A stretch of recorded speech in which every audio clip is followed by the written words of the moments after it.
Dia bilangnya aku selingkuh. Aku dituduh selingkuh mulu, aku kesel kan, ya udah aku selingkuh beneran aja gitu. Coba jujur, pas pertama kali lo dengar berita soal Jule, si cewek yang selingkuhin suami Koreanya yang ganteng banget itu, terus apa reaksi pertama lo? Pasti lo juga bingung kan? Kurang apa coba lakinya? Ganteng udah, royal udah, sayang anak udah, kok malah selingkuh sama yang kata netizen speknya jauh di bawah? Kasus ini bikin geger karena mematahkan logika dasar kita, bahwa kalau kita dapat pasangan sempurna, kita bakal setia selamanya. Ternyata itu salah besar. Hari ini, di Manusia dan Maknanya, kita nggak bakal ngejulit. Kita bakal bedah isi kepala manusia. Kenapa kesempurnaan itu justru membosankan? Dan kenapa otak kita kadang butuh sampah demi ngerasain sensasi hidup? Oke, kita masuk ke teori pertama. Kenapa suami ganteng kayak opa Korea bisa kalah menarik dibanding orang baru yang biasa aja? Jawabannya ada di satu istilah psikologi, hedonic adaptation. Sederhananya gini, otak manusia itu didesain buat beradaptasi sama hal enak secepat dia beradaptasi sama hal gak enak. Bayangin, lo suka banget sama steak Wagyu A5. Hari pertama lo makan, rasanya surga. Dopamin di otak lo meledak. Tapi coba lo dikasih makan itu setiap hari selama 3 tahun nonstop. Apa yang terjadi?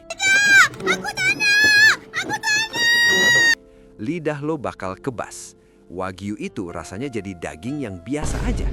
Nah, di titik jenuh ini, tiba-tiba ada orang nawarin mie instan atau cilok pinggir jalan.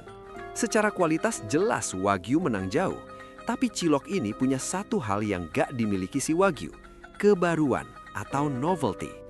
Dalam kasus Jule, suami yang sempurna itu udah jadi Wagyu yang dimakan tiap hari. Kebaikan dia, kegantengan dia, udah jadi baseline atau standar normal hidupnya si Jule. Gak ada lagi letupan dopamin. Sementara selingkuhannya, dia menawarkan sensasi baru. Sensasi kucing-kucingan, sensasi dilarang. Dan bagi otak yang lagi bosen, sensasi baru itu seringkali salah diterjemahkan sebagai cinta. Tapi pertanyaan terbesarnya tetap, kenapa selingkuhannya, downgrade? Kenapa nyari yang visualnya kebanting? Ini menarik.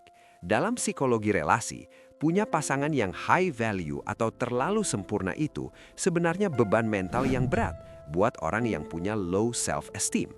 Bayangin posisi si Jule, suaminya dipuja-puja netizen, ganteng, karir bagus, fans banyak.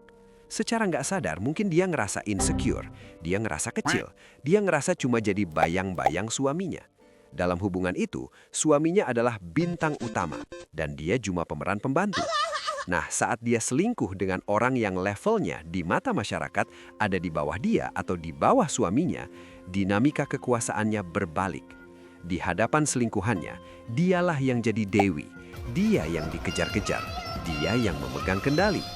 Selingkuh dalam kasus ini bisa jadi bukan karena nafsu semata, tapi cara ego seseorang untuk bilang, gue juga penting loh, gue juga berkuasa loh, gue nggak cuma numpang hidup sama suami gue. Jadi downgrade itu sebenarnya upaya menyedihkan buat naikin harga diri yang keropos.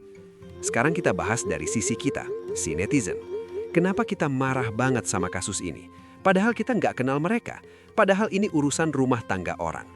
Jawabannya, karena dia melanggar kontrak sosial mimpi kita. Banyak cewek di Indonesia punya mimpi Cinderella story. Nikah sama orang Korea ganteng, hidup enak, diratukan. Itu namanya ultimate dream. It's my dream, not her. My dream, Mas. Ketika si Jule ini yang udah dapat mimpi itu malah ngerusak semuanya, netizen ngerasa dikhianati. Lo akan bilang ke semua pejuang cinta di luar sana, mimpi kalian itu nggak berharga buat gue. Di Indonesia, sanksi sosial buat perselingkuhan itu sadis banget. Kita negara komunal. Mungkin di barat perselingkuhan itu urusan private, tapi di sini itu urusan satu kampung, urusan satu negara. Jejak digital itu sanksi seumur hidup. Anaknya nanti gimana? Keluarganya gimana? Di sini kita belajar bahwa kenikmatan dopamin sesaat tadi harganya adalah kehancuran reputasi seumur hidup. Apakah worth it nuker Wagyu sama cilok kalau harganya semahal ini? Terus apa yang bisa kita pelajari biar gak jadi kayak gini? Apakah kita nggak boleh nikah sama orang ganteng? Bukan gitu. Pelajaran dari kasus Jule adalah, sadarilah kalau jatuh cinta dan merawat cinta itu dua skill yang beda. Jatuh cinta itu gampang, itu kerjaan hormon. Tapi merawat cinta saat pasangan lo udah mulai ngebosenin, saat kentutnya udah bau, saat gantengnya udah biasa aja, itu kerjaan logika dan komitmen. Kita harus sadar sama jebakan otak kita sendiri. Kalau lo mulai bosen sama pasangan lo yang baik-baik aja, ingat teori hedonic adaptation tadi. Tanya ke diri lo, gue beneran gak bahagia atau otak gue cuma lagi sakau dopamin minta barang baru? Jangan hancurkan rumah permanen lo cuma karena lo pengen ngerasain tenda camping semalam. Kasus Jule ini tragedi, tapi juga cermin buat kita. Bahwa punya segalanya gak ngejamin kita bakal merasa cukup kalau wadah di dalam diri kitanya, hati dan mentalnya masih bocor. Gue manusia dan maknanya. Mari berpikir sebelum bertindak, dan mari bersyukur sebelum semuanya hancur. Jangan lupa like, komen pendapat lo, dan subscribe biar channel ini tetap hidup. Sampai jumpa di pembahasan isi kepala manusia yang lain.